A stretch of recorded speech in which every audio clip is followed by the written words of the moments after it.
the music again. I want to hear the music again. I want to speak poetry again. The only happiness I've ever known is when I'm manic. The stage goes black. The screen upstage center comes to life. The series of shots are pre-recorded and will be presented like cinema, experienced in a movie theater. Red, Cornbread standing at the cell door opening, Red stepping in, Cornbread standing guard at the gates. Series of shots, Bobby turning from the sink, Tony moving on his bunk until his back is against the wall. Red rushing Bobby, throwing a right hook, Bobby ducking, countering with a right, Red blocking it, Bobby kicking Red in the groin, Red doubling over. The punches, pain, grunts, heavy breathing heard through the speakers. Bobby throwing a vicious uppercut, hitting Red square in the jaw, Red's head snapping back, Tony watching from the bunk. Bobby throwing an elbow, cutting Red across the face, blood gushing from his broken nose. Bobby throwing a left, Red staggering back, Bobby wearing Red down punch after punch, Red collapsing, trying to breathe, Bobby standing over Red, back to the cell door, kicking Red in the head, the air rushing from Red. Cornbread entering the cell, punching Bobby behind the ear, Bobby falling to the floor, Cornbread wearing heavy work boots, preparing to stomp Bobby's head. Tony leaping on Cornbread's back, arms around his neck, Bobby getting up. Cornbread swaying, thrusting backwards, Tony's head hitting the steel rail of the upper bunk, Tony falling to the floor, Bobby throwing a right to Cornbread's temple, Cornbread collapsing to the floor, Bobby breathing heavily. Kill him. Go ahead, kill him. A motherfucker. Make him fuck. Push piece of shit. Make him pay. Make him. Bobby kicking Cornbread, stomping him. He attacks you. Bobby falling to his knees, strangling Cornbread, Tony reaching out, hugging Bobby, pleading. Don't, homie. Bobby throwing Tony aside, rising, grabbing the shank he'd made, stepping over Cornbread, kneeling next to Red, raising the shank high, ready to plunge it into Red's chest. Do it! Give the punk and got his heart. He thinks you're a punk. Stick off. Shove it in his mouth. Stop! Don't do it! Please. You'll be charged with murder. He's not worth it. Bobby going limp, looking around the cell, released from a bloodlust back to humanity, dropping the shank, looking at Tony, Red, Cornbread lying on the floor. You had a chance to be great. You Bobby, hands over his ears, trying to block the voices. Stop it! Get the fuck away from me! Silence.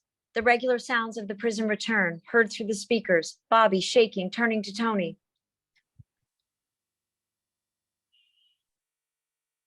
You okay? Yeah. Yeah. I'm okay. Tony wringing his hands, looking at them. Look at me. Tony raising his head, looking at Bobby, their eyes meeting, locking. Thank you. Tony trembling, Bobby rising, picking up an empty milk carton, ripping it open, filling it with toilet water, splashing the water on the floor at the feet of Red, Cornbread. Bobby walking to the open cell door, stepping onto the tier, shouting. Man down. Man down! End series of shots.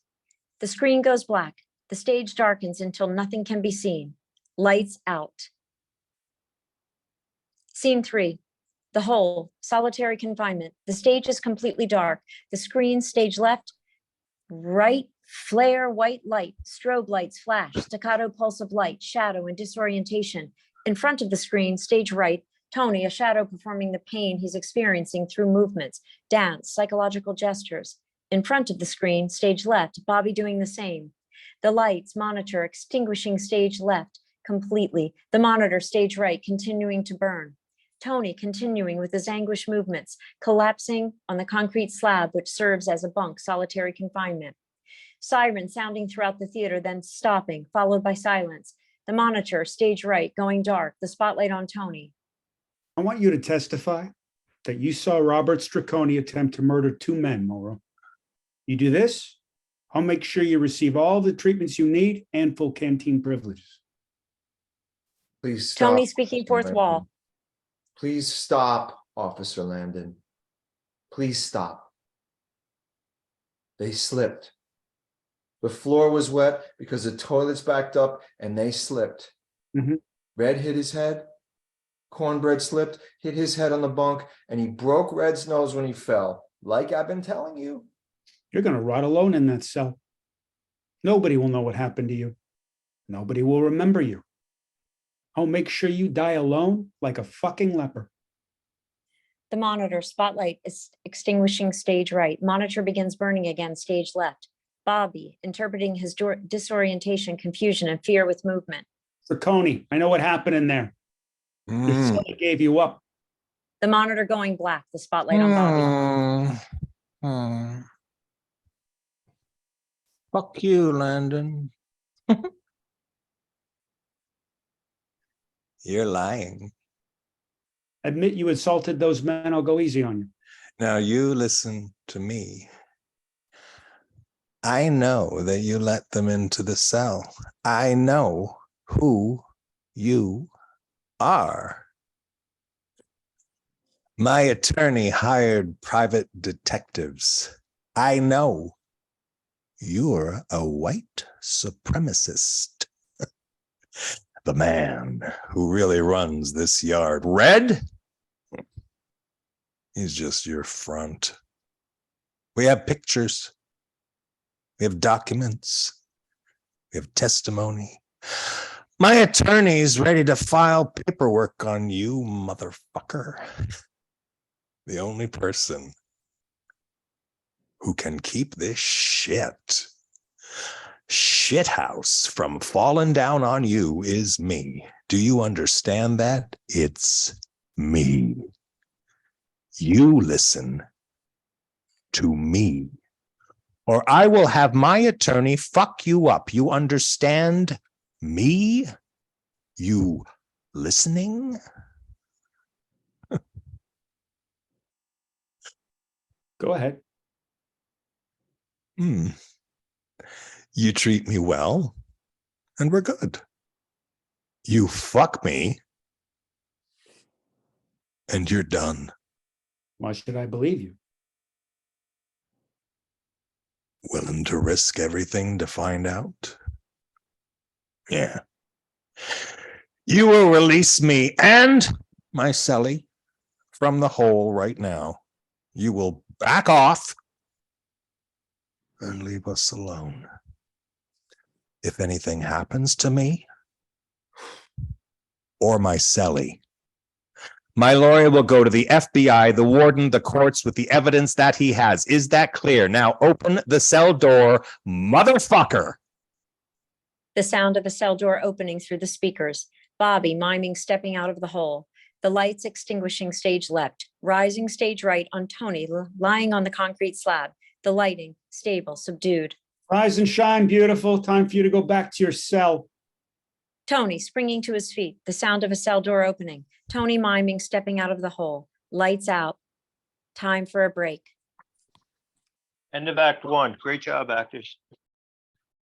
Let's take a 10-minute break, and we will be back at 9:03 Eastern Standard Time. Hey, Cool? Alan, Yeah. Alan, I fucked up. I forgot to record. Did you get any of it? Yes. Can you send? So I guess you'll continue recording and maybe send me the file when it's Yes. through? Yes. Thank you so much. I'm wondering if the actors could redo the first 30 minutes exactly the way you did it, because I forgot to record it. Let's do a take two. Sure. I'm kidding. We can Hey, do it no. in this 10 minutes. Yeah. 9:13. We'll see everybody back. Thank you, Lovely everybody. work, actors. Thank you so much. Great work, you guys. Alan, don't forget to hit pause on the recording. I was just going to edit it out, but I can do that as well. Thank you. Oh, ready to go, Tom? Yes, I think so, Elizabeth. Thank you so much. You're doing a wonderful job. You're welcome. Hang on, here we go.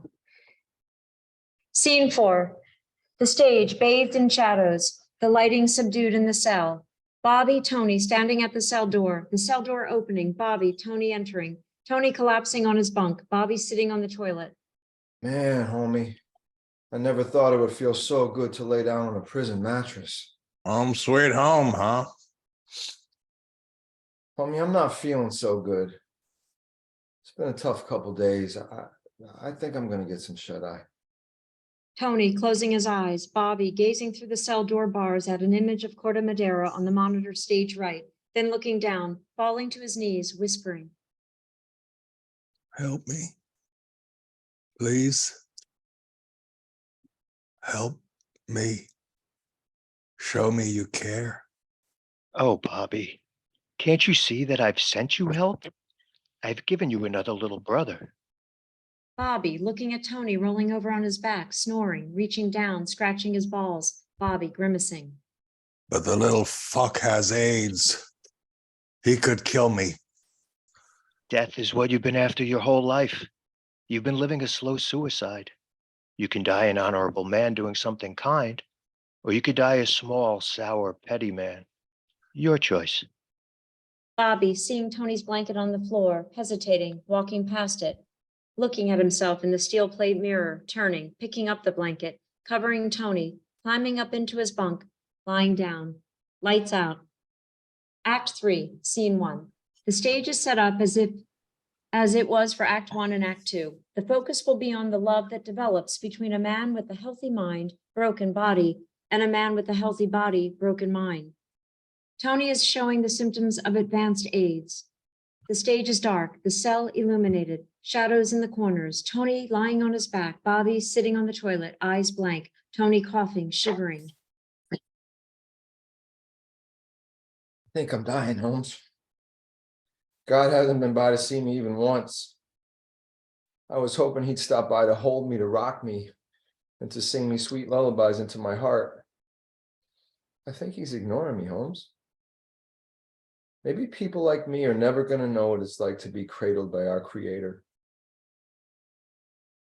Maybe we just die afraid and alone. Tony curling up into a fetal position. Feeling closed in. Been here too long, but I haven't been here long enough.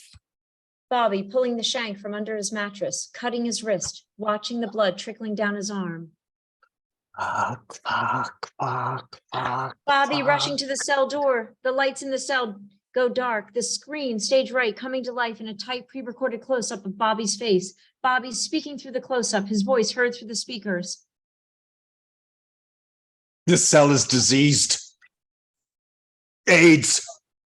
I'm breathing it, touching it. I did the crime. Yeah, I did. I'm ready to do my time, but nothing. Nothing prepared me for this. I don't know what to do. Bobby's image frozen on the monitor as the screen powers off. Bobby turning, grabbing a t-shirt from a pile of clean clothing, holding it against the wound on his wrist. The spotlight on Bobby holding a conversation with the voice heard through the speakers. Tony lying on his side, back to the audience. I know what to do, Bobby. Kill the little fuck. Put him out of his misery. Then finish the job you started. Kill yourself. Why don't you just kill him? Here's the deal. I'm an angel. I can't just grab a shank and kill someone like you can. Fuck you. The man did something heroic. He risked his life to save me. What have you done for me? Be that as it may, Bobby boy, I'm in the process of destroying this world. Have you noticed? I've influenced many to believe that the truth is a lie and that the lies are true. 7 billion people hating, warring, will cause the collapse of civilizations. Imagine the energy released by all of hate, the fear, the bombs, the destruction. I will harness and redirect this energy towards a precise place at a precise moment, and with a big bang, a new universe will be created. There, I will be God, and you could be one of my kings. Bobby walking to the edge of the stage, talking to the audience. Okay. Did you hear that? That's crazy talk. He's a crazy motherfucker. No wonder they kicked his ass out of heaven. Bobby turning back to the cell, sitting on the edge of Tony's bunk by his feet. Get out. I've made my decision. You've been kicked out of heaven, and now you're being kicked out of cell 39, West Block, San Quentin. Woo! Okay, your choice. You're gonna catch AIDS, you know. You'll rot in this cell. Anyways, hope you have a great day. Tony rolling onto his back, sitting up. Who are you talking to? Oh, Satan. Oh, that's nice. Did he have anything positive to say? He's accomplishing some goals. So you admit you hear voices? Yeah, I admit it, okay? Jesus. I always knew. You have AIDS. I'm crazy. Of all the cells in all of California and all of the convicts in the system, why did we end up here together? The sounds of convicts singing, rapping, arguing, swearing through the speakers. A deep masculine voice overrides the prison sounds. Commanding Officer Gonzalez heard throughout the theater. Attention, men. The sounds of life in prison continue. Listen up. The noise abates a bit. A siren burst shrieks through the speakers. The unit is silent. Bobby, Tony standing, looking fourth wall. Thank you. My name is Officer Gonzalez. I'm your new commanding officer. Officer Landon has been reassigned. I've spent my career in maximum security facilities. I have one rule. You show me respect, I'll show you respect. Bobby, Tony, looking through the fourth wall at the back of the theater. Unlike Officer Landon, I believe that men can be rehabilitated. Most men. All known gang members have been removed and transferred to Corcoran. Over the next month, I will restore privilege, which will include regular canteen visits, an hour of yard time a week, regular showers, and access to books and magazines. In addition, I have arranged for free people to teach courses on business, art, reading, and theatrical arts. I will give you every opportunity to turn your life around. Mistake my kindness for weakness, and I will bury you so deep into the hole, you'll think you're a mole. That is all. Have a nice evening. The sound of convicts applauding, cheering, filling the theater. Bobby turning, sitting on the toilet. Tony sitting on his bunk. That's unbelievable, Holmes. I wonder what happened. I don't know. Maybe it was your attorney. There was no attorney. But you said your attorney had the goods on Landon. I was bullshitting, running a scam. Landon believed it. Bought us some time. That's fucked up. You call me a liar and you're the one who's lying all the time. Well, let me put it this way. Your lies put my life in danger. My lies saved your life. You didn't have to lie to me. Well, there was the possibility that Landon might have found some way to pressure you. I couldn't take any chances. A good con man is not only a skilled actor like yours truly. He doesn't leave loose ends. What did you ever act in? Some things. Never mind. That's the past. Look, I only lied to you because I was embarrassed and I wanted a friend. Stop with the emotional manipulations. You put me at risk with your lie. I jumped in to help you when Red was kicking your ass. Nobody asked you to do that. You chose that. Okay, right. Let's get something clear. I don't owe you anything. Mauro, stand by the gate. Doctor wants to see you. Tony bolting to his feet, splashing water on his face, wetting his hair, patting it into place, tucking his t-shirt into his blue jeans, standing by the cell door opening. Wish me luck, homie. Maybe they got a bed open for me so I can get away from you. I mean, get some real care is what I meant to say. Tony exiting the cell, the door closing. Bobby pacing the cell set. He's a feisty motherfucker. I'll give him that. Fuck! Feels good. Having the cell to myself. Bobby stops facing, breaking the fourth wall. Last night I had a dream. This fucking ghost came to visit. He claimed he was a saint. Augustine, that was his name. Preachy motherfucker. Telling me how he turned his life around. He had the audacity to tell me that it's my resentments and anger that are driving me crazy. Fuck him. My anger is my fuel. I hate being preached to. Who in the fuck does he think he is? I'm telling you, the louder the preaching, the bigger the hustle. Schizophrenia talking to Bobby. You're talking now. You're right. That Augustine's full of shit. I know how to disconnect my consciousness from my body. I know how to just leave. I go mind traveling to new worlds, different dimensions, and I'm free even when I'm handcuffed. I can do that. Sometimes I don't even want to come back. We have a world you'll like, Bobby. It's a place that's always burning bright. Look, you shut the fuck up. We're never shutting up, Bobby boy. We're in your brain. We own ya. Bobby going into the audience, stopping, engaging an audience member at random or prearranged. If God is omnipotent and there's evil in my head, then he's not loving. If he's loving and there's evil in my head, then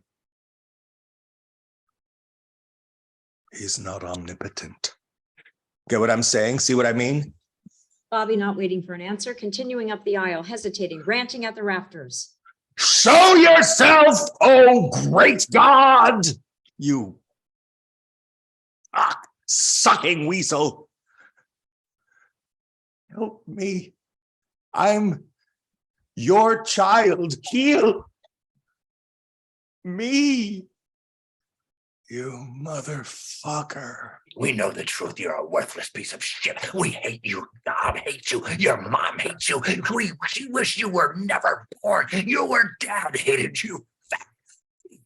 Freak biting the heads off of chickens at a carnival. You're an unlovable world. Hates you ever, especially now that you're a perfect loser. I have tried so hard to fight with everything I have to control the evil part of my brain. It's winning. And any good in me is being destroyed.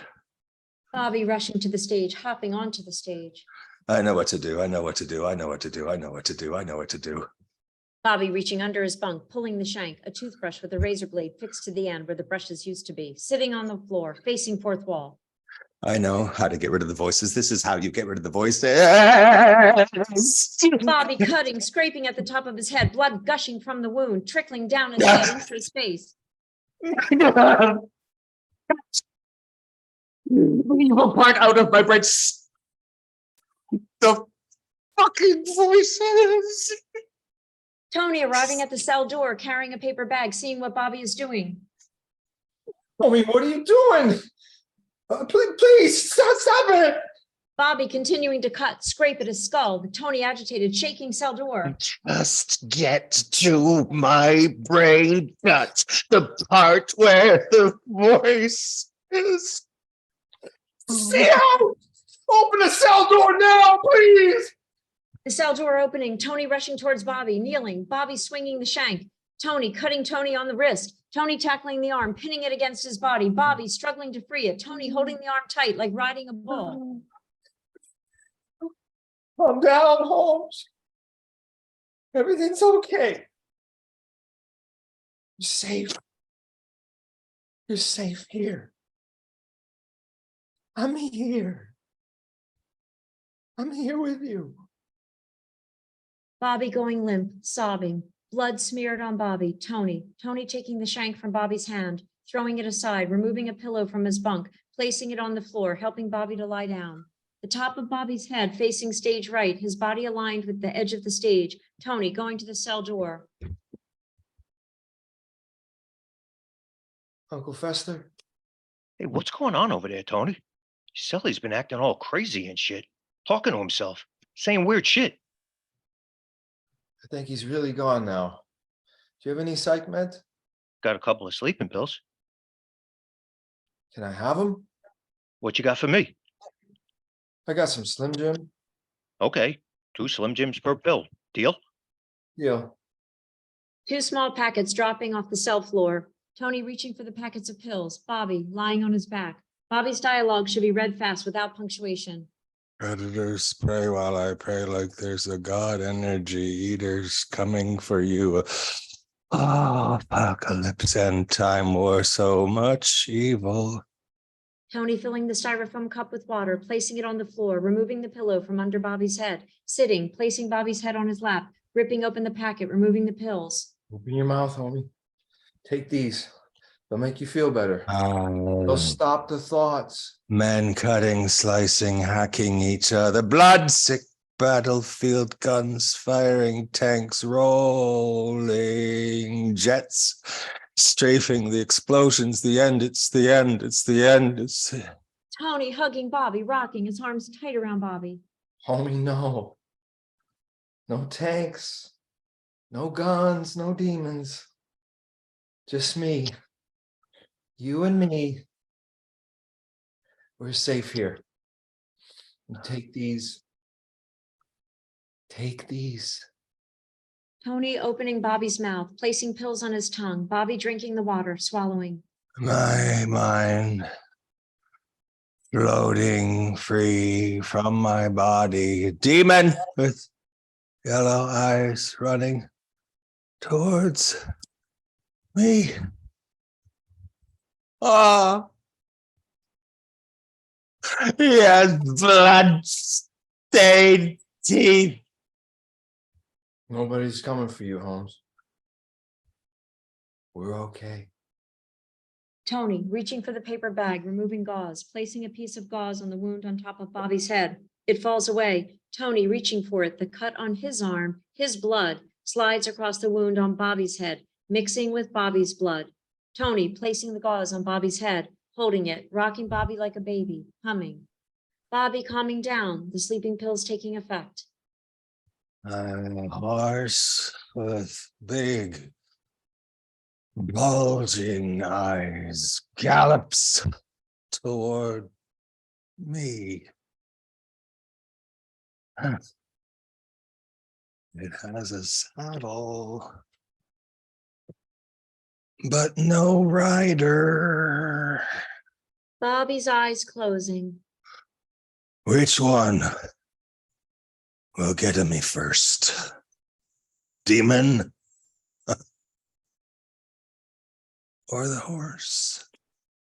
Bobby falling asleep, Tony holding Bobby, hugging him, caressing him, singing. The noise of the prison is loud as Tony begins to sing, but quiets as he continues to sing. Somewhere over the rainbow, way up high, there's a land that I heard of once in a lullaby. Somewhere over the rainbow, skies are blue, and the dreams that you dare to dream really do come true. Tony, You want me to stop singing, Uncle Fester? I'm sorry. no, got a nice voice, bro. You keep singing. That's a beautiful song. Tony looking down at sleeping Bobby, blood from his face, lights fading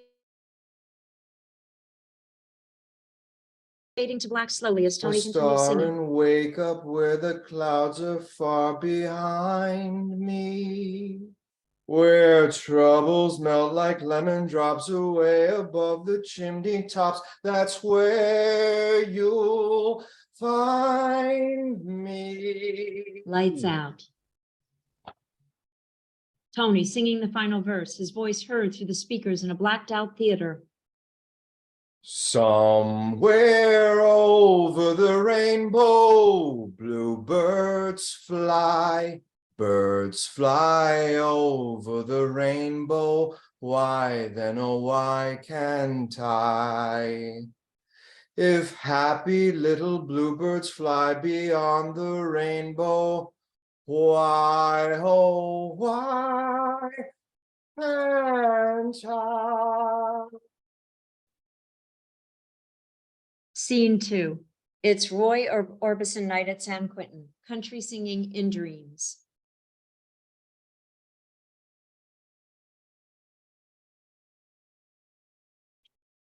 Country singing. Robbie, A candy-colored clown they call the Sandman tiptoes to my room every night just to sprinkle stardust and whisper, go to sleep, everything is all right. If I close my eyes, then I drift away into the magic night. I softly say a silent prayer like dreamers do. Then I fall asleep to my dreams of you.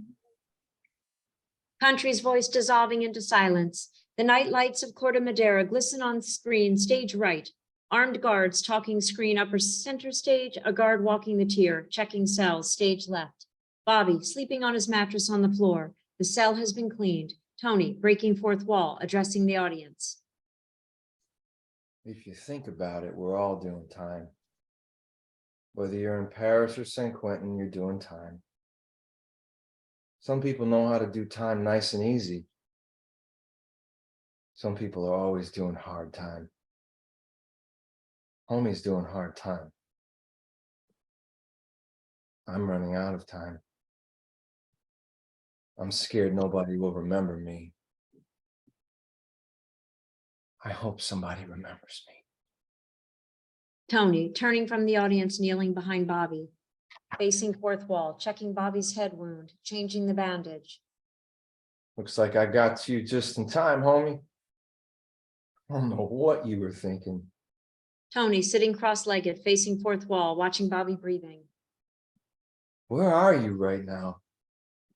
Another dimension? Are you visiting a beautiful world? Tony putting his hand on Bobby's forehead, holding Bobby's head gently with both hands.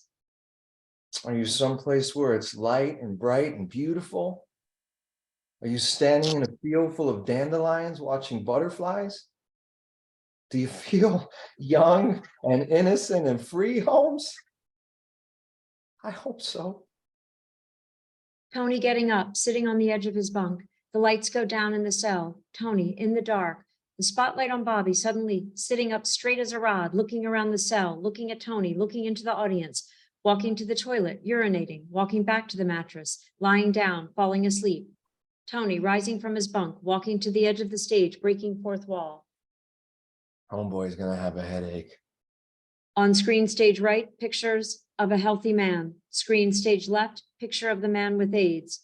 Start rotating pictures of healthy men, stage right, diseased men, stage left. Should continue through Tony's monologue to the audience. Tony now displaying red, brown, pink, and purplish blotches on his face and arms. Tony turning, looking at the images, turning back to the audience. I have been storing my tears in a secret lake of sorrow deep inside of me. But it feels like the dam is going to break soon. Because I'm tired now. I'm weary in my body and in my soul. I'm sick of it. I have been strong for men when they have died. I have done really uncomfortable stuff when no one else would. I have held them and massaged their sore limbs. I have changed their soiled undies and I have wiped their butts. And I've puked from the smell. I've scrubbed my hands again and again, and I've prayed that I could be spared from this horrible, awful disease. Do you think that that's done me any good?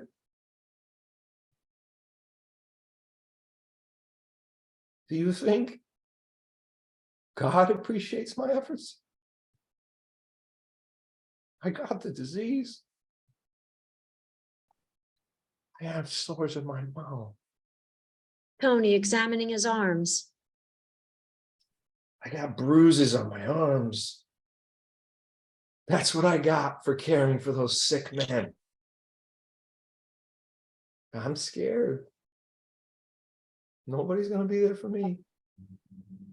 Tony, turning to watch the images, stage left screen with the audience. Tony, turning, facing the audience, stepping off of the stage into the audience. Tony, stopping, speaking to an audience member. I just want to be loved. Tony, turning, looking back at the stage, pointing to the monitor stage right, the images rotating there. Now, maybe one of those men would have been the one to find the cure for AIDS, or the flu, or cancer, or something. Maybe one of those men could have created a beautiful piece of art or written music that lifted the spirits and made you cry. I don't know. Tony, pointing to the images of men with AIDS, rotating stage left, turning, looking around at the audience he is now part of. We'll never know.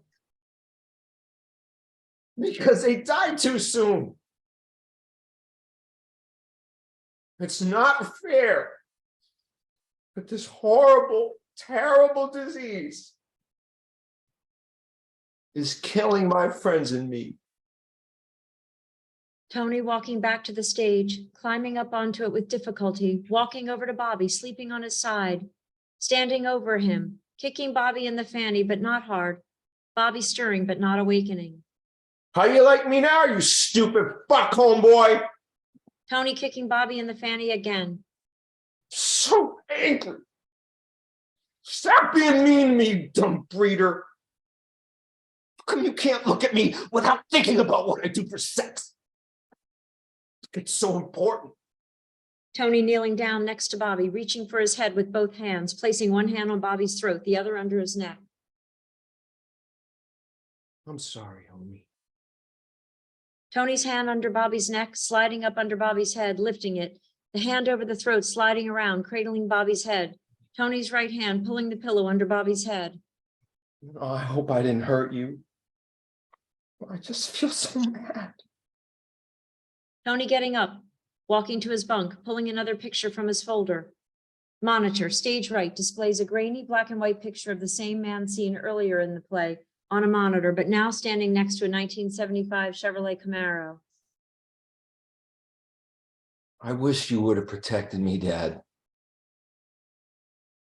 I used to be a beautiful little boy with big saucer eyes and a laugh that fluttered from my innocent mouth like a flock of beautiful birds. And your brother used my mouth for things that children should not do. I wish you would have done something to stop him.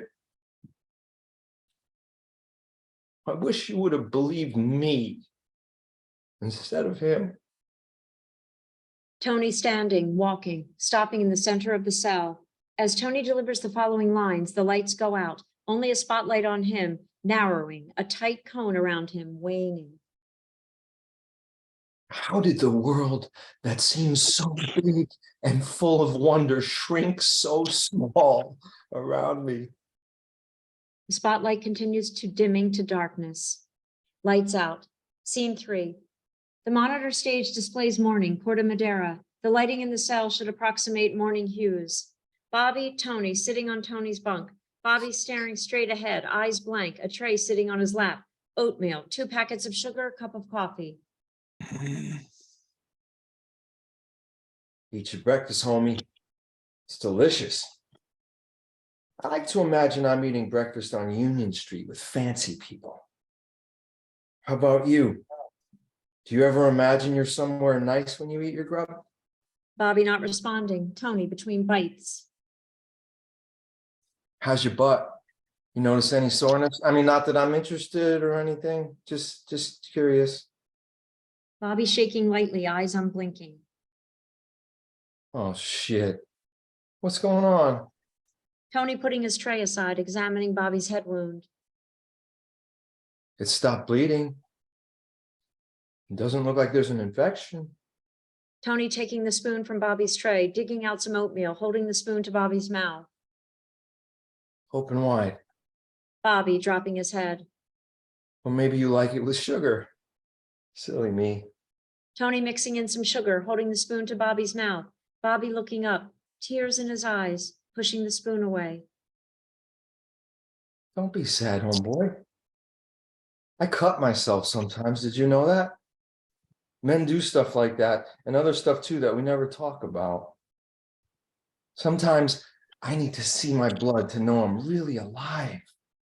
Tony standing in front of Bobby. We're gonna play a game. You said you used to be an actor, right? Well, I'm about to humble your horrible ass with my spectacular impressionistic abilities. I'm gonna do an actor playing a character, and you're gonna tell me who I'm doing and the movie that they're in, okay? Tony, assuming a position facing stage left, turning at an angle towards Bobby, crossing his arms, looking at the floor, looking up, extending his left arm, hand shaped like a gun. Huh? Saw you coming, shitheel. Tony, pretending the gun disappears back into the arm of his jacket, shrugging his shoulders, looking at the floor, looking up. I'm standing here. You make the move. It's your move. Tony making a gun, pointing it at Bobby, life flickering in Bobby's eyes. Don't try anything. Tony pretending the gun, going back into his sleeve again, turning to the audience, stopping, turning back to Bobby.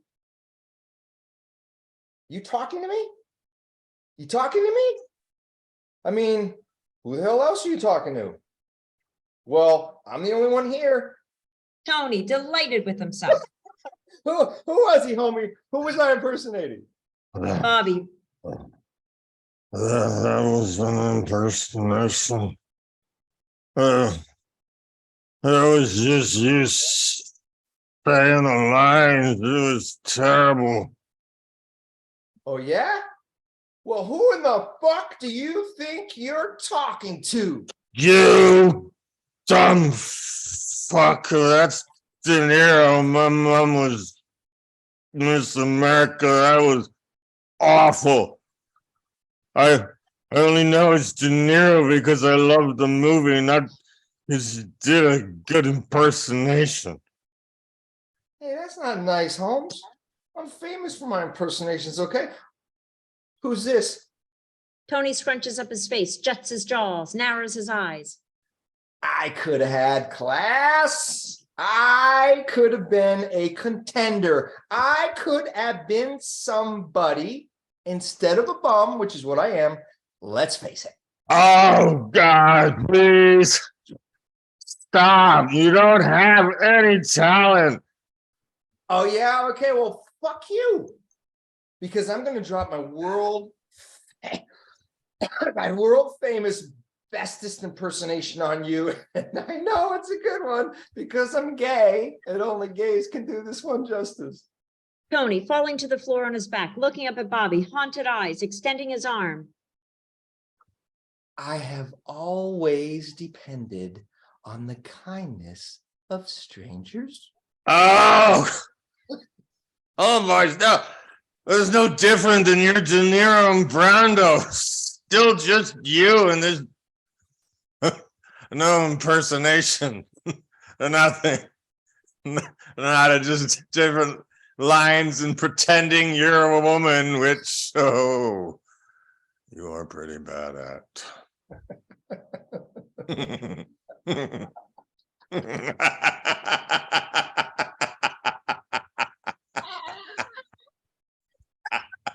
At least I brought you back into this world, which was the whole point of what I was trying to do.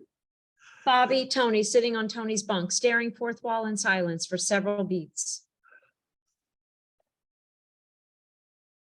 Eat some food. You need some nutrition. This shit isn't nutrition.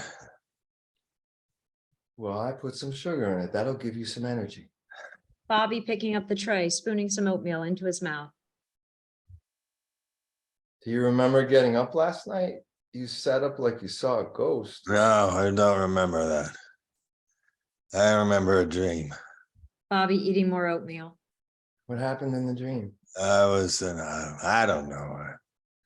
I was in a, I guess it was a translucent egg floating in a gaseous cloud of a nebula. What's translucent mean? Clear. So you were in a clear egg. What's nebula? Space, outer space clouds. Are you going to let me finish? Just so you know, homie, big words don't help move the story along at all. But go ahead, tell me No. more. I like space stories. No, I don't feel like you ruined the mood. Oh, please, homie, I'm sorry. Please tell me the rest. Oh.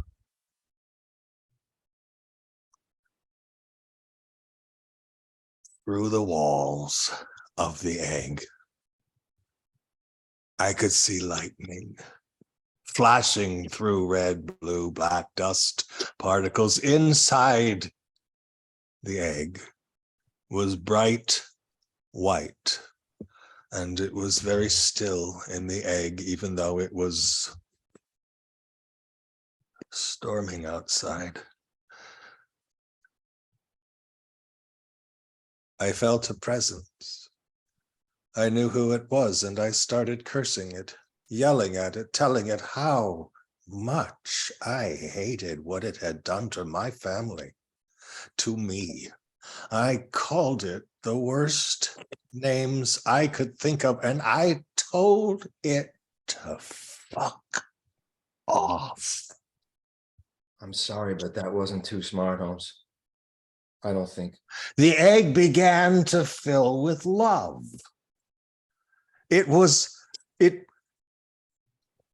like champagne. I could feel it bubbling in my toes, around my ankles, around my groin, between my butt cheeks, tickling, popping, fizzing. I started giggling. It felt good.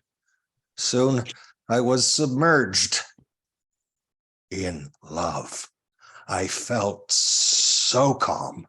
I heard a voice in my belly, and it reverberated through my chest into my brain, and it said that it had been preparing me and that it will never abandon me, and that it's not angry or vengeful. The only criteria it uses to judge whether a man's life was worth living is how that man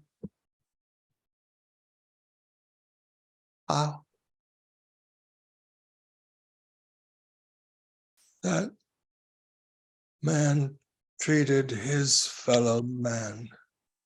Tony's starting to cry, struggling to hide it. And then everything dissolved, and I flowed like blood through an umbilical cord back into my body.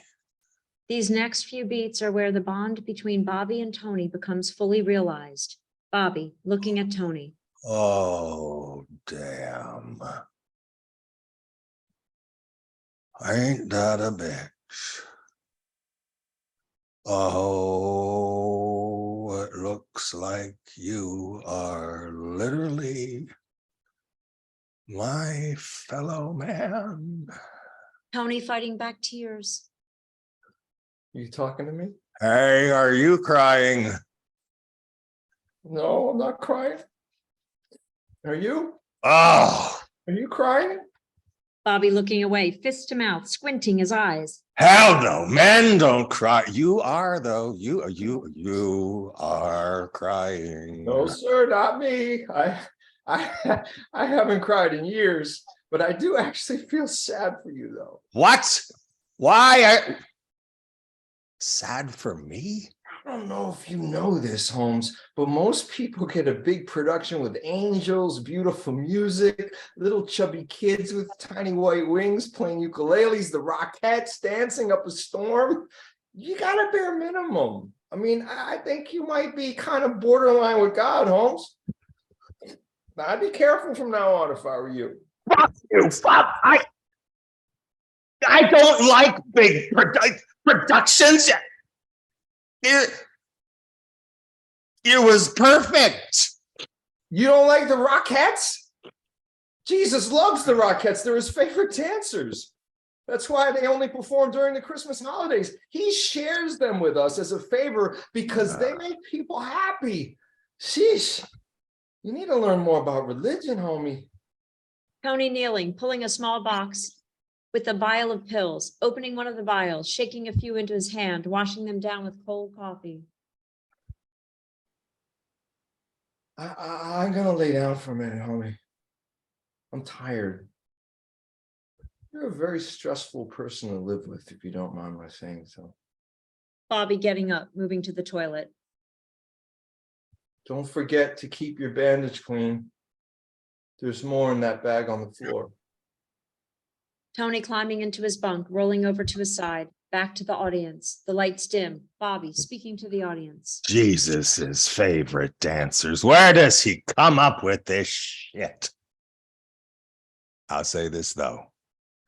If he's telling the truth, and you can never tell with him, right? But if he's telling the truth about helping his friends die with some dignity, then I suspect that his life has been worth living. Lights out. Scene 4, late night. The cell block silent. Country singing Merle Haggard, Sing Me Back Home. The warden led a prisoner down the hallway to his doom.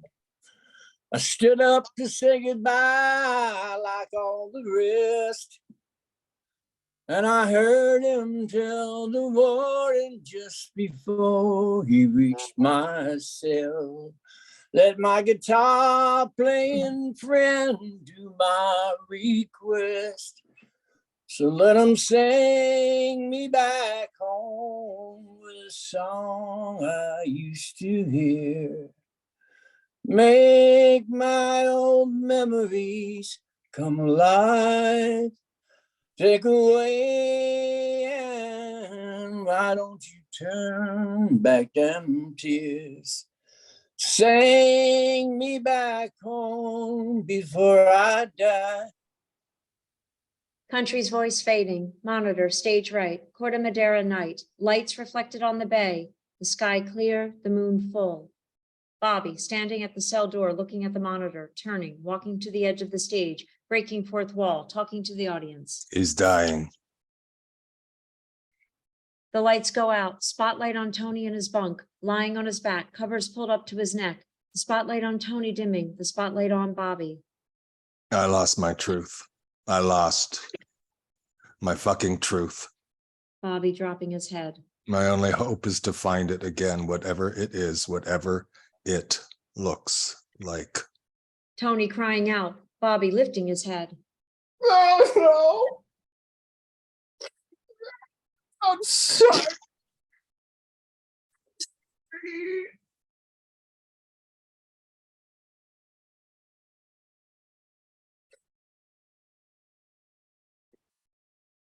What?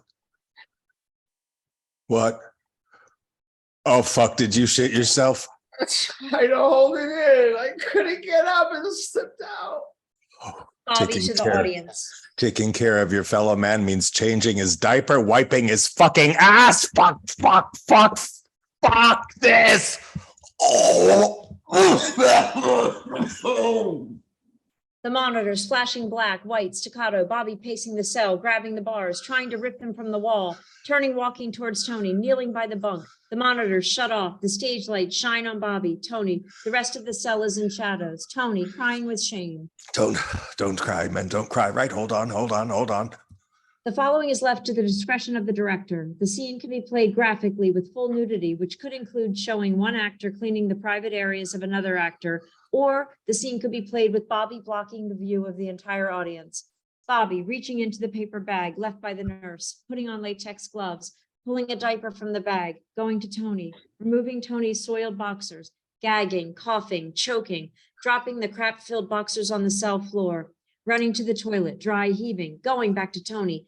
Tony, eyes closed, relaxed. Bobby wetting a prison issue towel in the sink, rolling Tony on his side, wiping his fanny clean, rolling Tony on his back, wetting another towel, wiping Tony's privates, placing the towels on the discarded boxers, noticing he has feces on his arm, removing the gloves, scrubbing his hands, arms in the sink, returning to Tony, putting the clean diaper on, clasping it, pulling the blanket up, making sure he's covered, putting the soiled linen in a green plastic bag, squeezing the bag between the bars, dropping the bag on the tier. All done. Tony's eyes opening. Homie, guess what? What's up, man? I was floating on a lily pad, and angels whispered words like feathers falling on my soul that God is waiting for me and that God's heart is bursting with love. They said it in a language that I could never speak, but I understood it in my mind that God will never forget me. No rockets? Let me finish my story, homie. The next thing I knew, the lily pad took off like a magic carpet through white, pure clouds under blue skies, and I reached a restaurant called The Taste of Heaven. And the doors opened, and the lily pad flew in with me on it. And guess who was there for brunch? Jesus and the guys. Who? Jesus and the guys. They were so happy to see me. They told me that they look forward to me coming home. And guess who else was there? Who? Satan. He wanted me to tell you that he's sorry that he bothered you so much, but you should know that he's not going to bother you anymore. And he hopes you have a good life.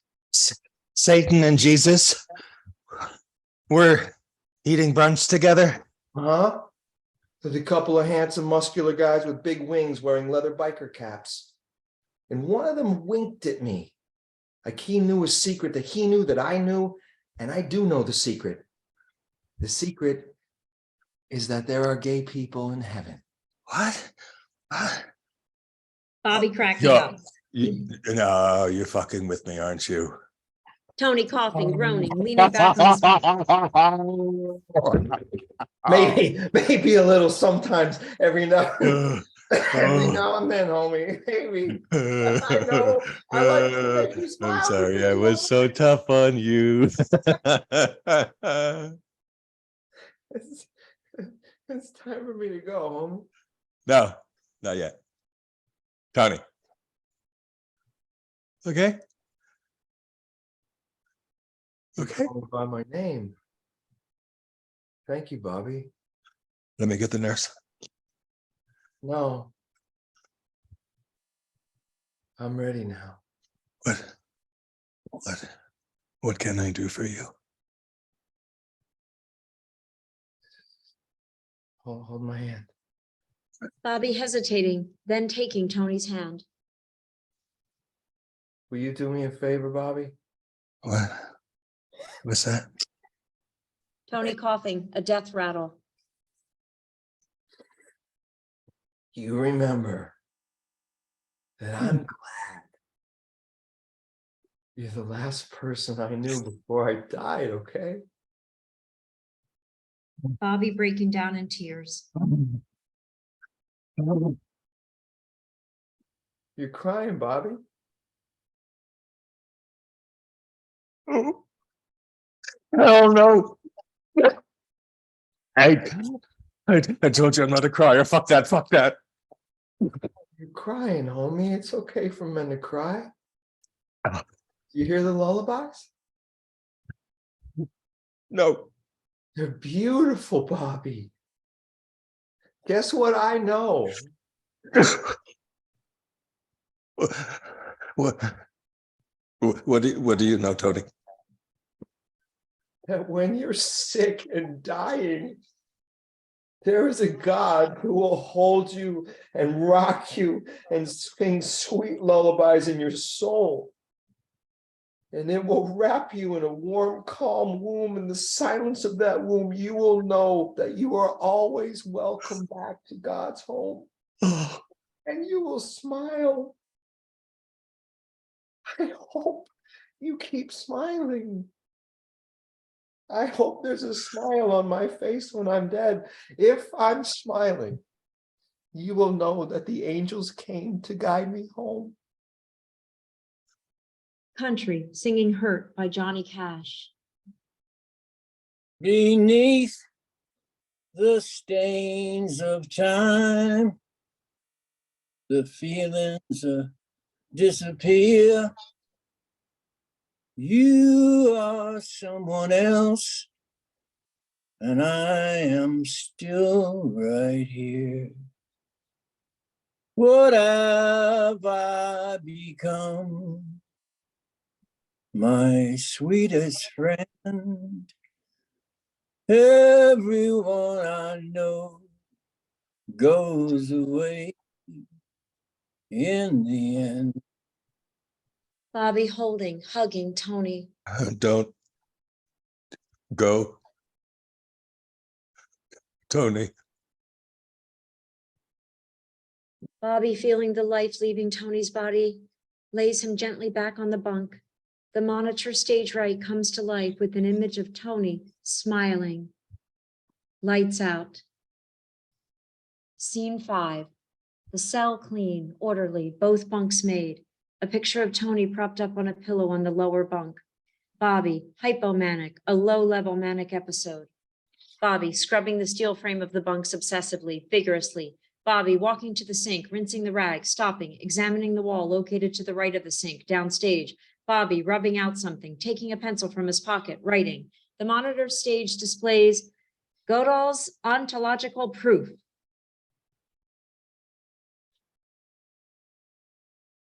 Bobby, stepping away from the proof, examining it, turning, pacing. The weakness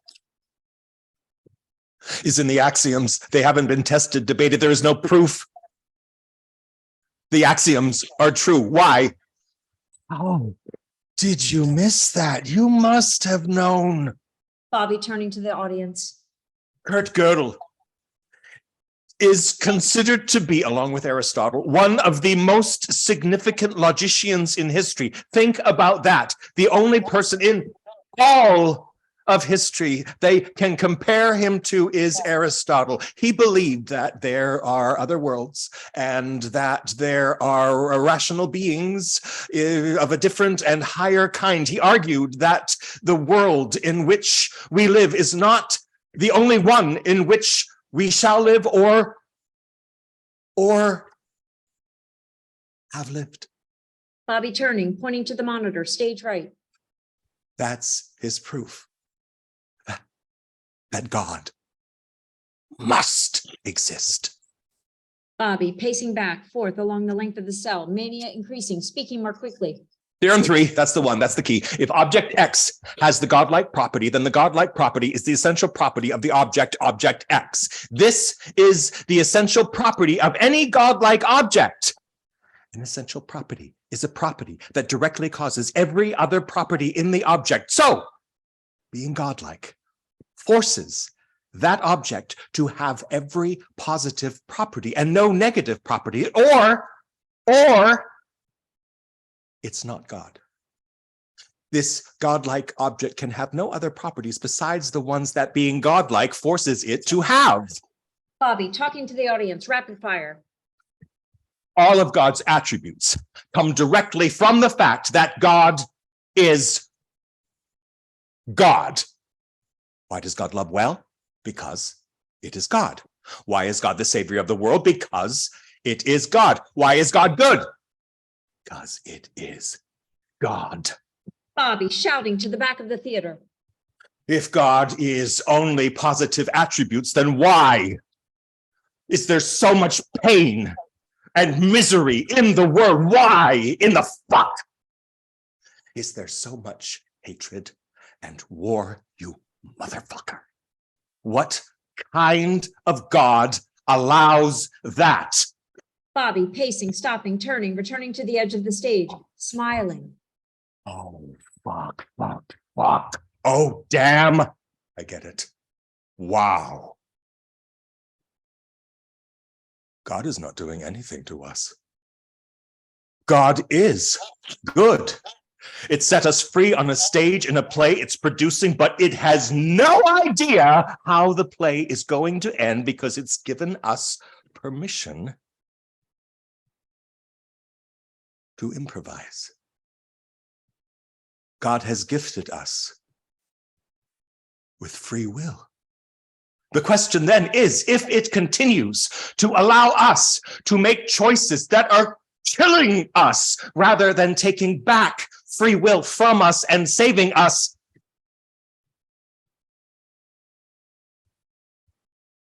is that goodness? Gonzalez's voice heard through the speakers. Stracony, J32417. Stand by the cell door. The stage lights dim, a pool of light by the cell door. Bobby stepping into the light. Yes, sir. Your test came back negative. That's great news, CO. Thank you. Bobby sprinting to the edge of the stage, arms outstretched. Yes! Yes! Oh, I knew it. Bobby jumping from the stage into the audience. I feel like a god. Bobby sprinting up, down aisle, stopping, kneeling next to a patron. I feel like I am connected to everything. I could fly apart into a billion molecules, mix with the rhythms around me, reconfigure, coalesce, iridescent, luminous, radiant, burning like a fire in the desert night. I feel pure health and vitality coursing through my veins. I can run for miles. I can fly, float, soar through the heavens. This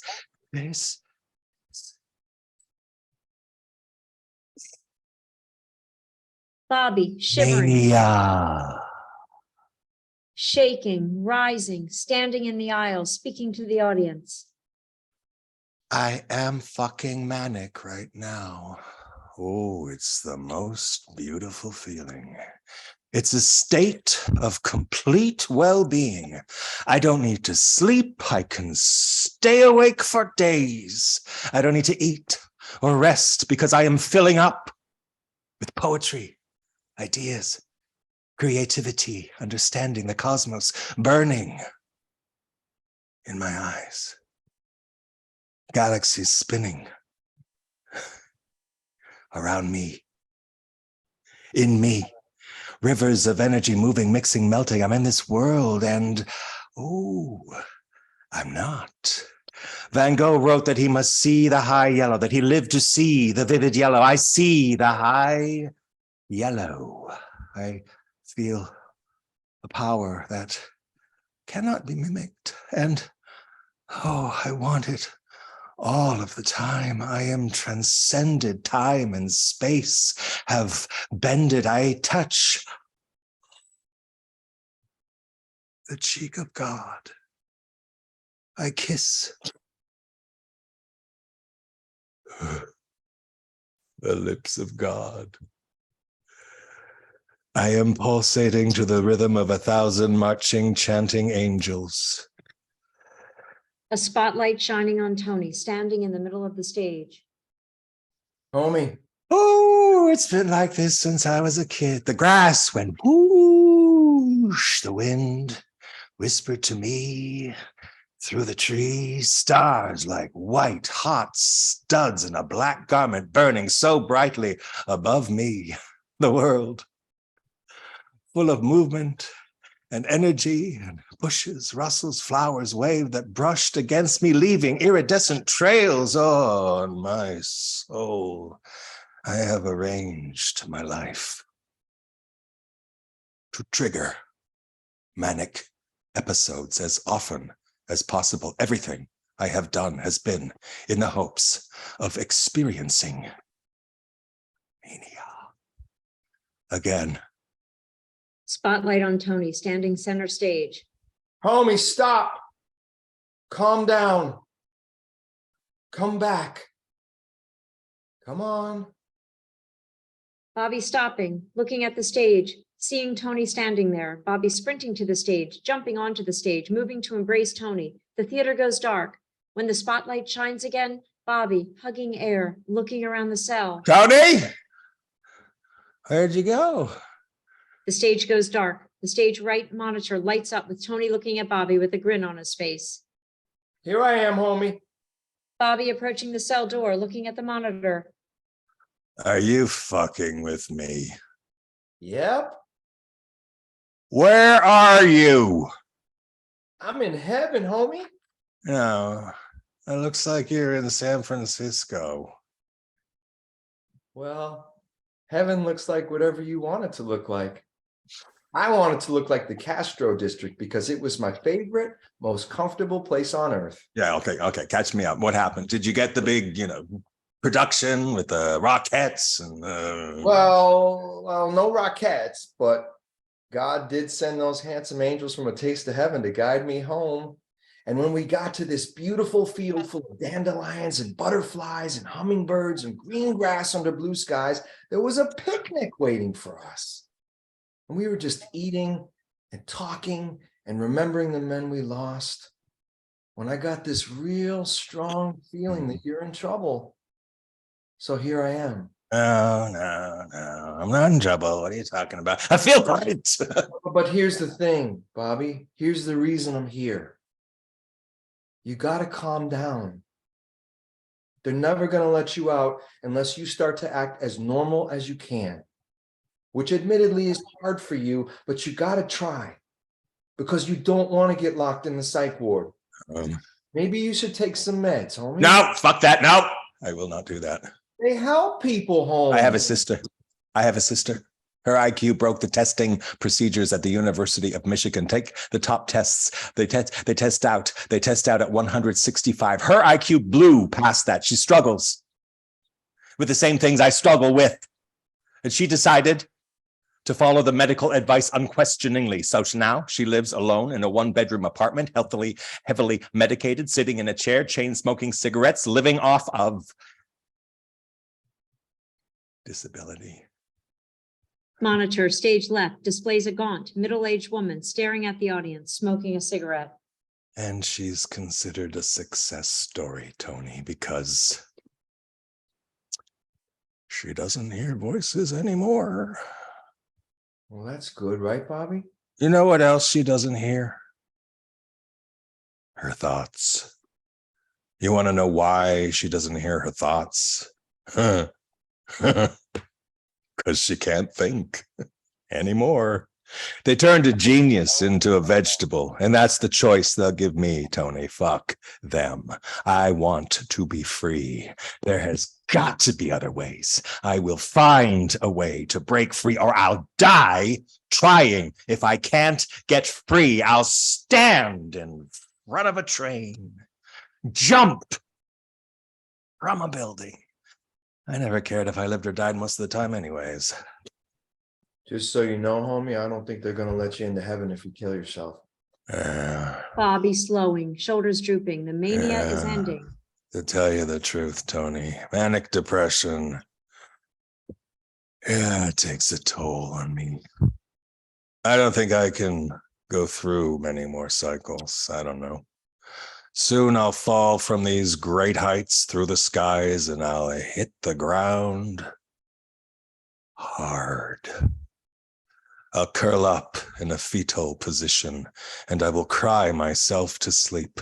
And when I awake, I will feel like a lizard lying on a green, slimy rock, and I will crawl into a closet and wait until I'm a human being again. Yeah. This is the depression.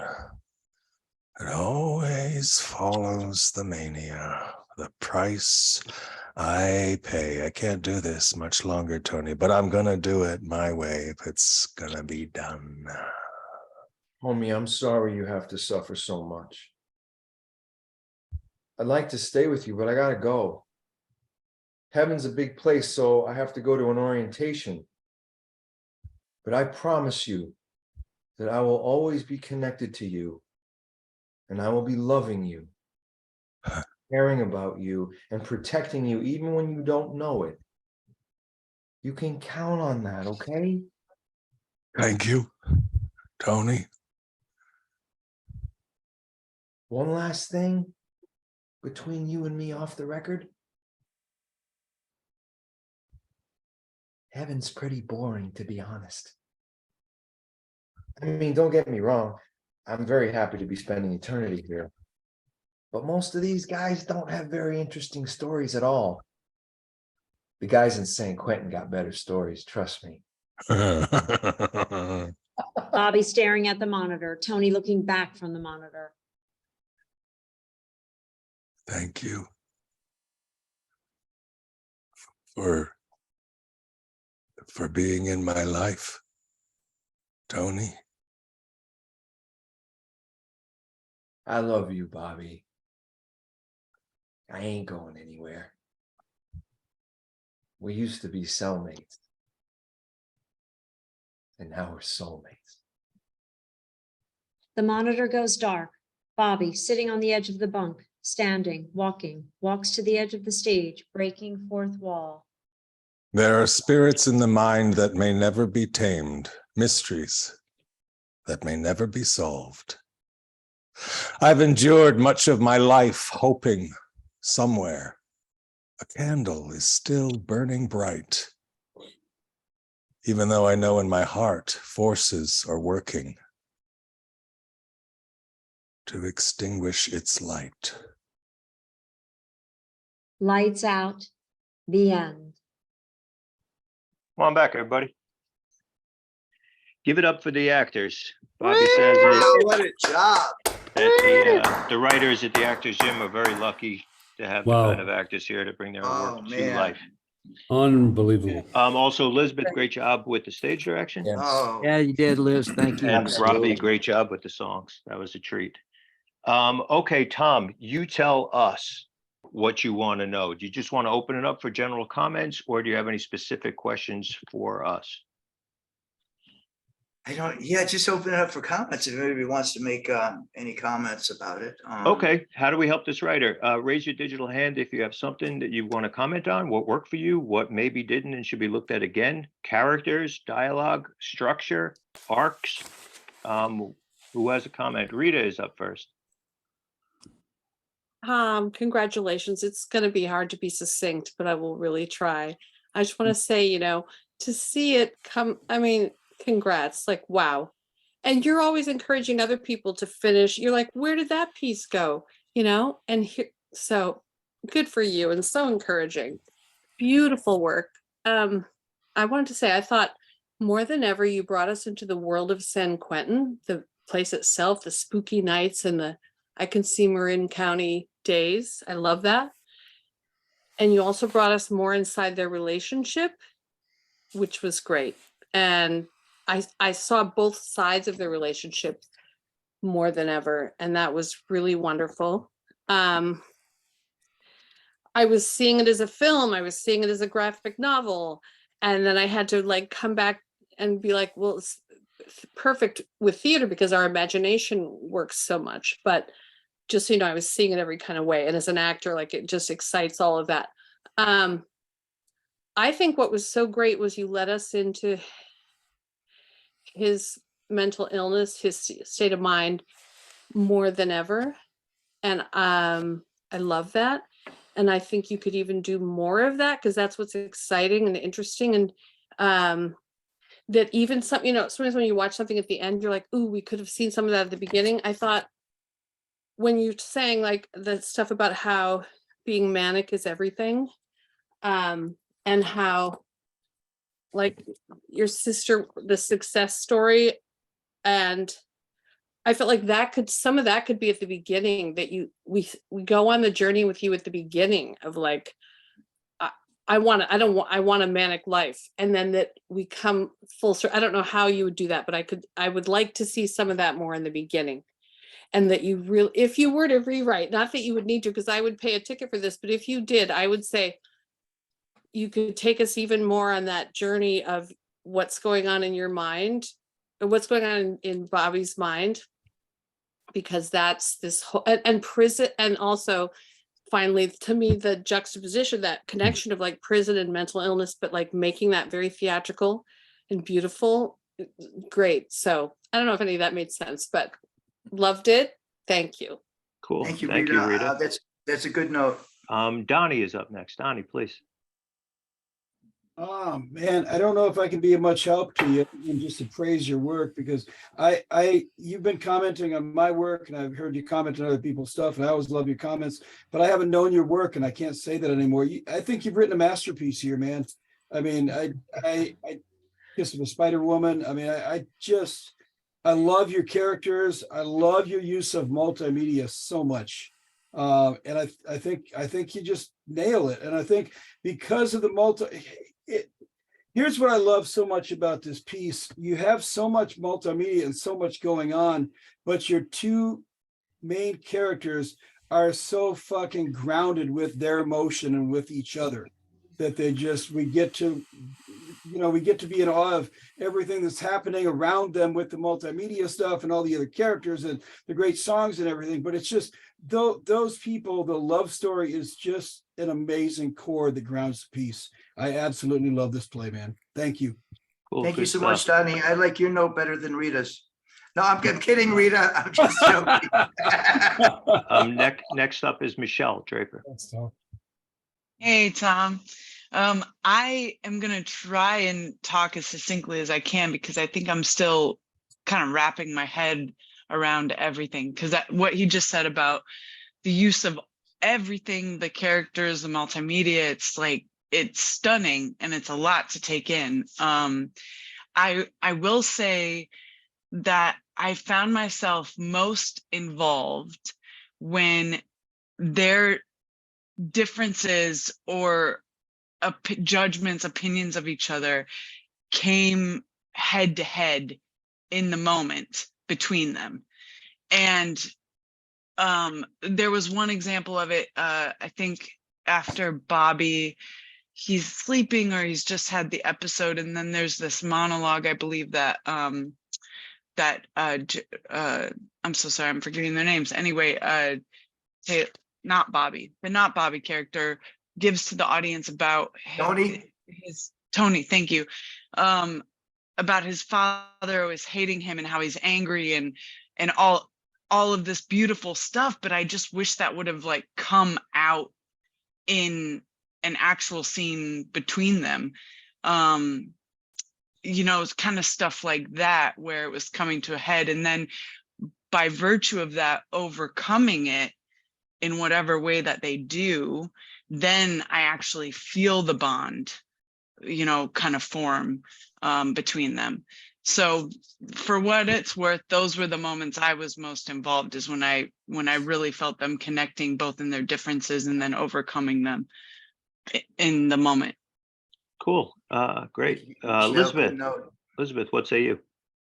Well, firstly, major congratulations, Tom. And I'm still letting it all wash over me. I'm still absorbing it all. And just a couple things, and I can always talk to you later, but I just really valued the relationship between those two men. I felt that it was very realistic. I felt the way they came to love one another. I just felt like nothing was fake or rushed or untrue.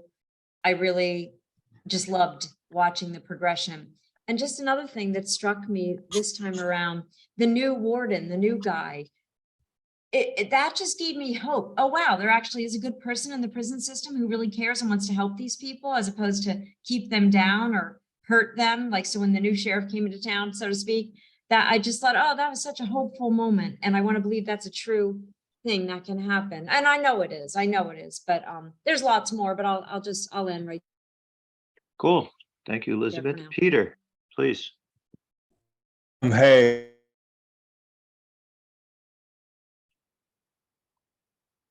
Is Peter frozen just for me or for everybody? Oh, there you go. Can you hear me? Yes. Hello. Okay. So yeah, that was amazing to dive into. And I just want to say I'm really amazed and proud of you for taking all the notes that you did. Especially Billy's. I saw Billy pop up at one point, and the way that you cut the Lupe out and focused on the two guys, and it's a love story, and I feel like it almost becomes triangular at the end, and they allow God, whatever they feel that is, in their relationship. It really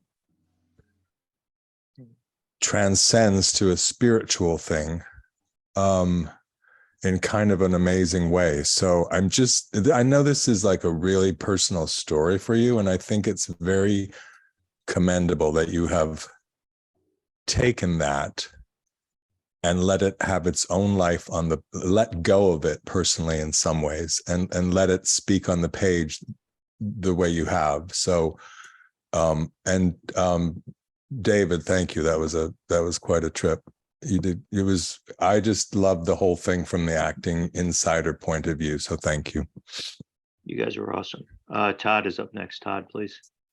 Tom, this is just amazing work. I think it's such a compelling piece. And I think I love how these characters interact. I think there are some brilliant scene work in this, and the way that you have conceived of this theatrically solves a lot of these problems of how do you put this thing on stage. I think you've done a wonderful, wonderful job of tying these moments of inspiration into the character issues and the drives of these two characters. I could go on about how much I think this is really, really good work, but I want to get to the end. After Tony dies, I feel that we have lost Bobby's reaction to that death. And that if you were to, and therefore the manic episode, in my view, seems separate from the story. But if the mania is part of his reaction to the grief, or if we see him going off in this desperate way because this man who he has finally come to love now is ripped away, I think we would, I would feel more connected to the end. I also think that you could show what the flip side of the mania is, because I'm not sure we see that, and what is lost when that brain is on fire for that long, the synapses that get burned through, and what it does to somebody and how they have to deal with it. Those are my thoughts. But I just have to reiterate, absolutely dramatic and theatrical brilliance in this piece, Tommy. Absolutely. Thank you, Todd. Really good notes. Rita, is that a new hand? Yes, because Tom didn't like my first notes. Rita, I was goofing with you. Just kidding, just kidding. Hold on. Tom, I just wanted to add, because stunning, truly stunning. Can you guys hear me? Yes. Okay, just beautiful. And I wanted to add that it ties in with what I was saying, but just also to emphasize it, that I love how much you've taken the notes and run with it and let it become its own thing. But I wanted to say the moment that he accepts that he's fallen in love, like as a human, as a fellow human, was great. And then he realizes that means cleaning up shit.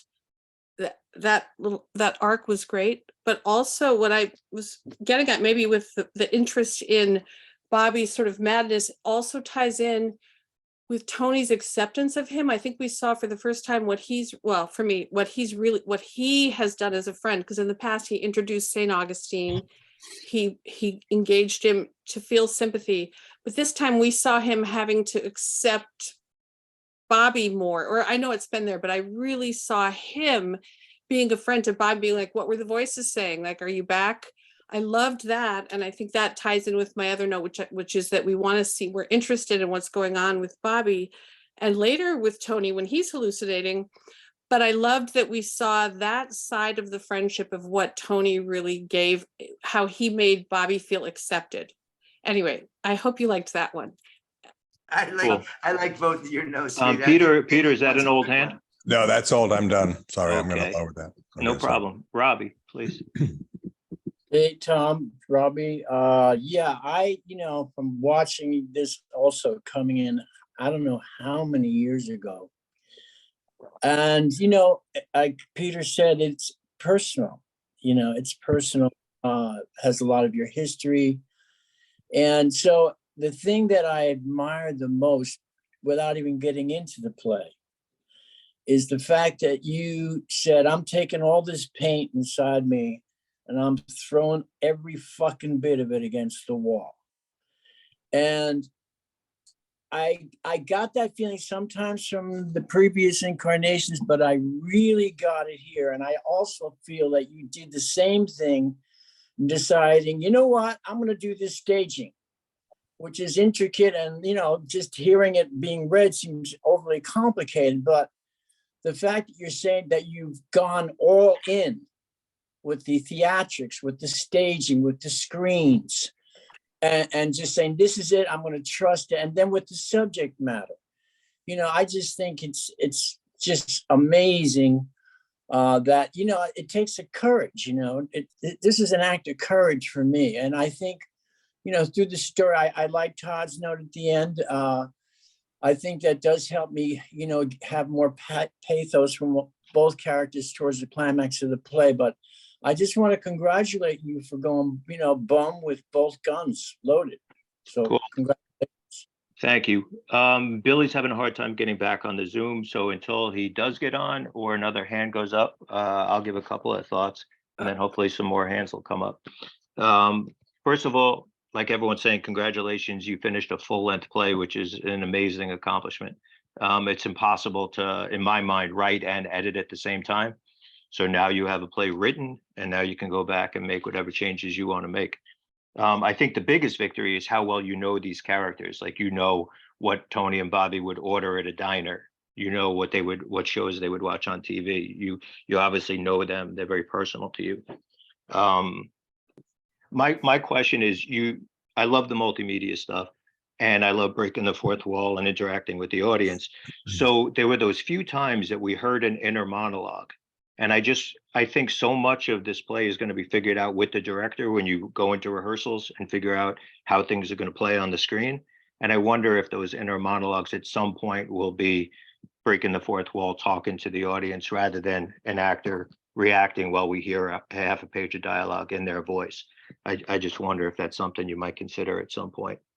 I think now that you finished the play and you can look at it as a whole, I think it's time to look at the arcs, you know, the arcs of Tony's illness, the arcs of Bobby's schizophrenia, and how they build. Because it seemed like sometimes there were steps forward in terms of plot and their interaction, and then some monologizing about being in prison or the world or being in hell. And I wanted the progression. I wanted to see it without being cliche, but I wanted to see, you know, a build that you might want to take a look at. And I love the idea of someone who hears voices, that we hear those voices. I love that idea, and I missed it when schizophrenia went away, and when Satan went away, and when God went away, and Sanity. It went away, and I love the fact that after Tony dies, he gets added, but he gets added to the chorus. You know, that when during this manic episode, those other voices are still in his head, and maybe they're fighting for time, you know. But I love how you play around with that. There's just so many cool ideas, and once you get into a theater with the screens and the ideas of how to present all these ideas, there's so many great ideas that I think it's going to be a hell of a lot of fun staging this play. And I didn't filibuster long enough because Billy has not joined us. I'm here. Oh, he's there. There you Can are. you hear me? I can now. Yeah. Well, there he is, right back in the spot we saw him 2 weeks ago. Been here the whole time.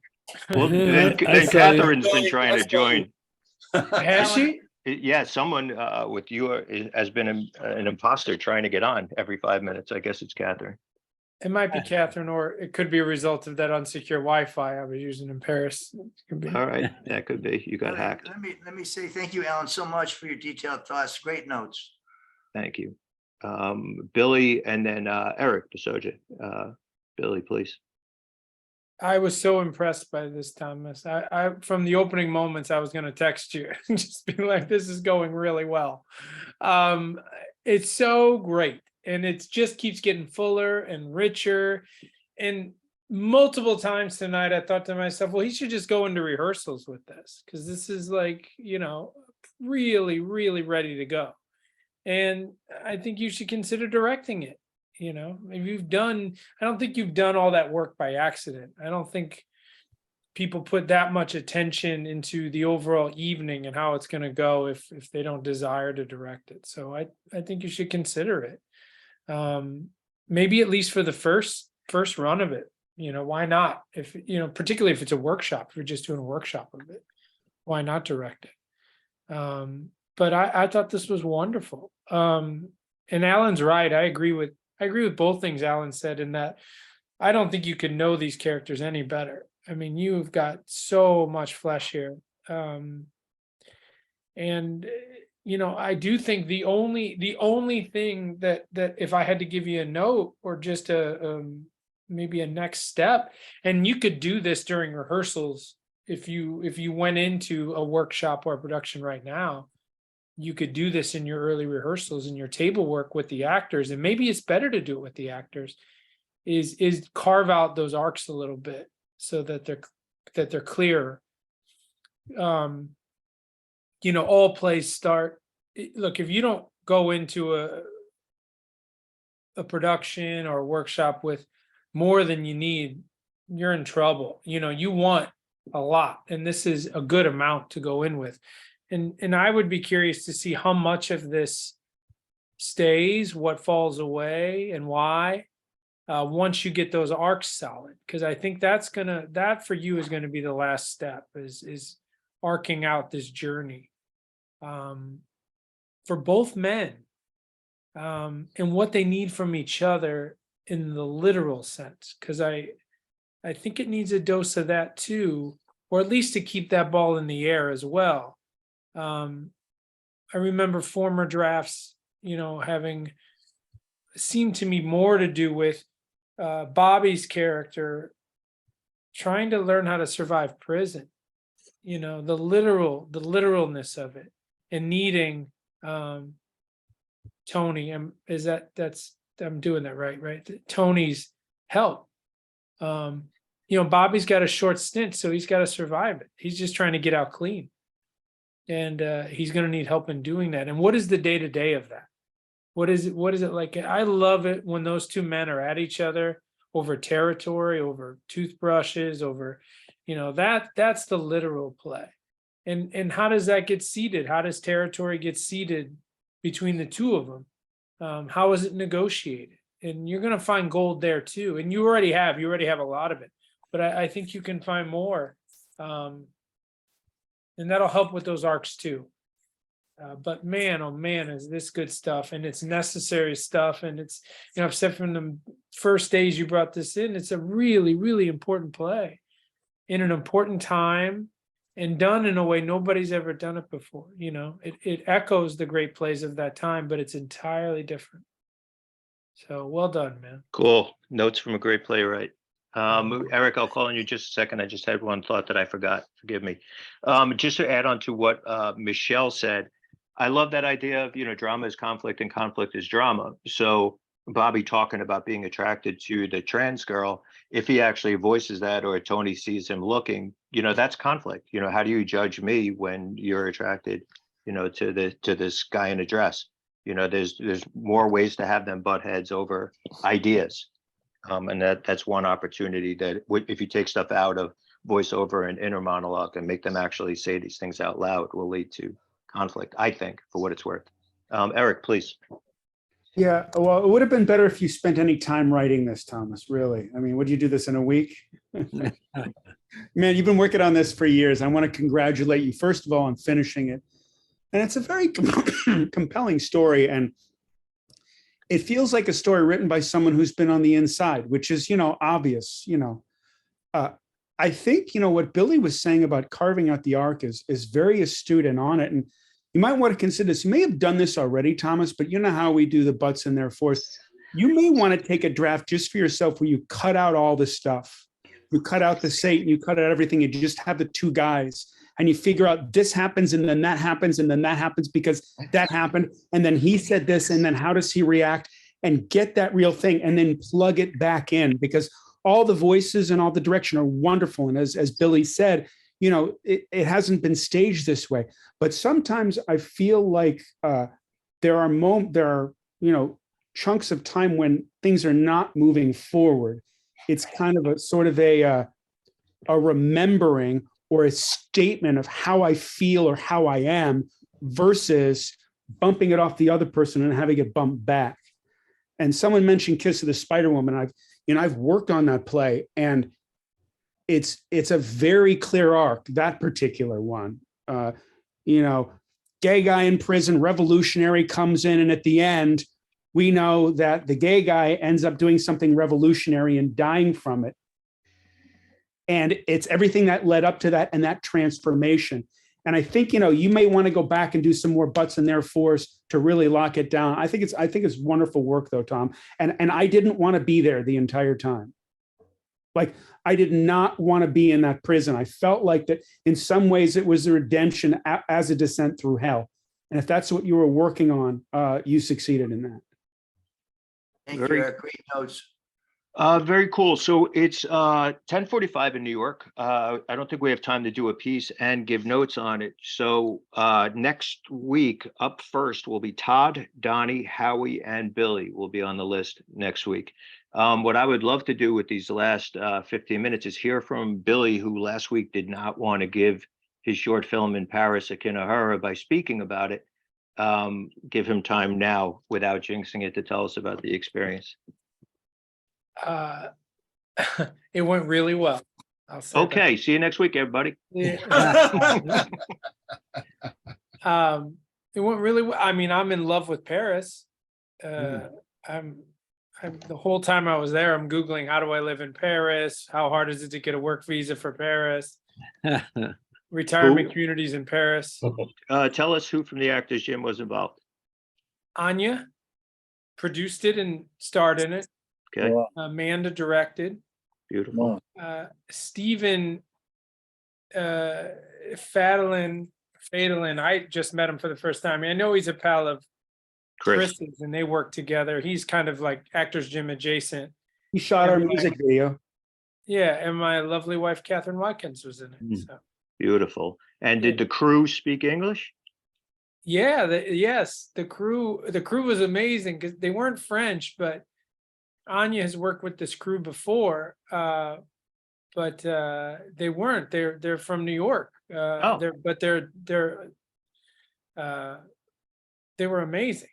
Where did you shoot this? Like in Paris, where did you shoot this? I ironically have always heard that, I mean, the little bit of time I spent in Paris was not exactly easy. My mom was a student there and said it was one of the hardest times in her life. I mean, I've always heard it's not an easy